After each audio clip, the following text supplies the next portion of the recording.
Get this primed up and ready to paint.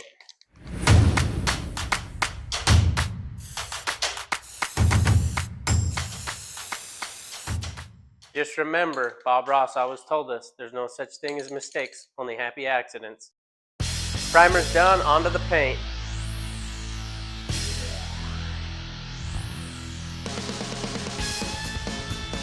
Alright guys, we got this bracket all painted up. It looks great. I mean, I want to just show you guys a comparison. So first take a look at this bracket and you can see how clean the paint, the welds, it's compact. But if you compare to this one just took up quite a bit of space, had no forward support at all. So this looks great. Let's get this thing installed in the machine. All right guys, let's go over a couple of tips. Here's tip number one.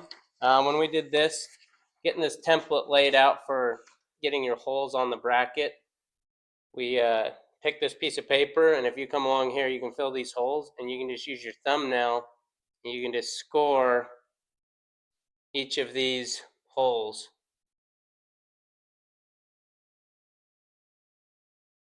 Really important here,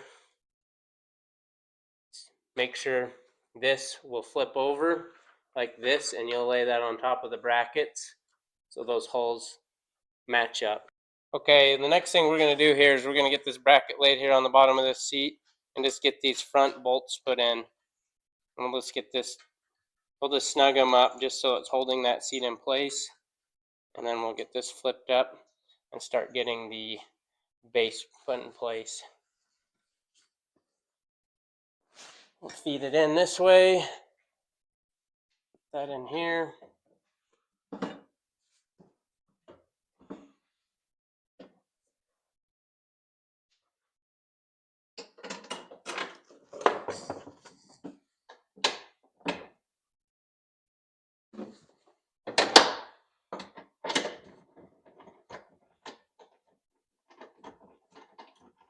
And you just want to get these tightened, just started. Don't tighten anything up yet until you get all the bolts in place.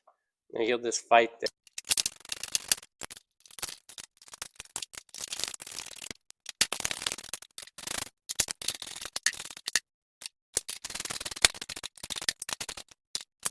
Okay, the next thing we're going to do here is we're going to take this seat belt. I've already got it mounted up on the upper side here, but this seat belt's going to come up and mount under here, come up around like this. So we'll get these started. That's why we didn't want to get everything too tight here on the seat brackets.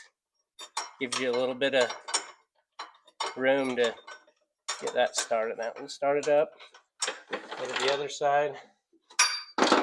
Do the same thing.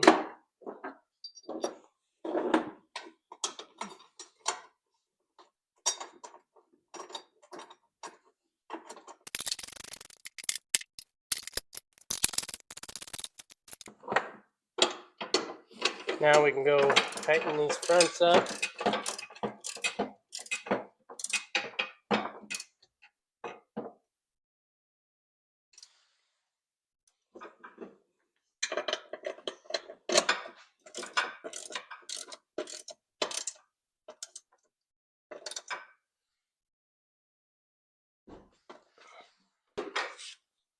Now we have these seat belts modified to come up around.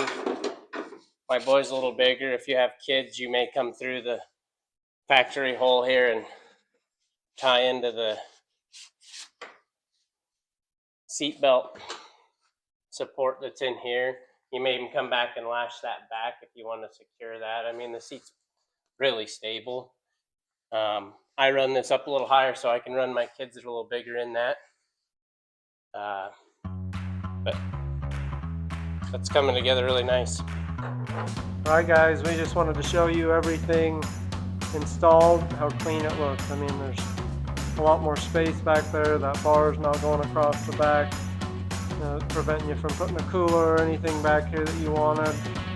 Nice and clean. You actually store some stuff down inside here. I do that on mine. Keep a little toolkit down in there. Super clean. Turned out really stable. Good clean finish. paint job. Turned out really nice. And the seats work with it. There's no interference with the seats, so that you can pull them back, push them forward. There's nothing there.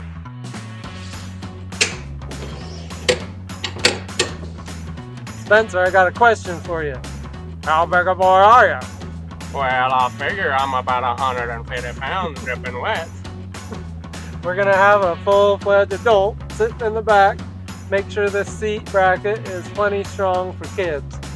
So we're gonna hit hill climb, go around, hit a bunch of whoops, and then I'm gonna do a brake check. And we're gonna see if this thing snaps off and throws Spencer through the front of the machine.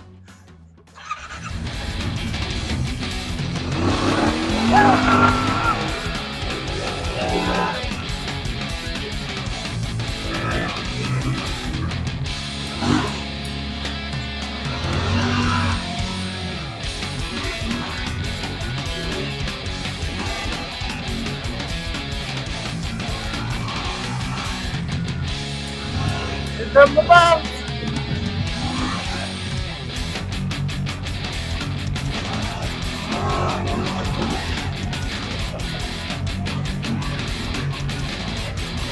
Brake check! I think it holds. Solid! Okay guys, thanks for joining us for this build. I hope you enjoyed it. That test run was really fun. I felt like this seat is going to perform really well. Kids will have no problem riding in there. It just held me in, locked in. I mean, like I said, I guarantee I'm 150 pounds, and it held me in there. So I don't think it's going to be a problem for anybody you want to put in there. Thanks for joining us for this video. Please like and subscribe. It helps us out a ton, and I guarantee it'll help our channel.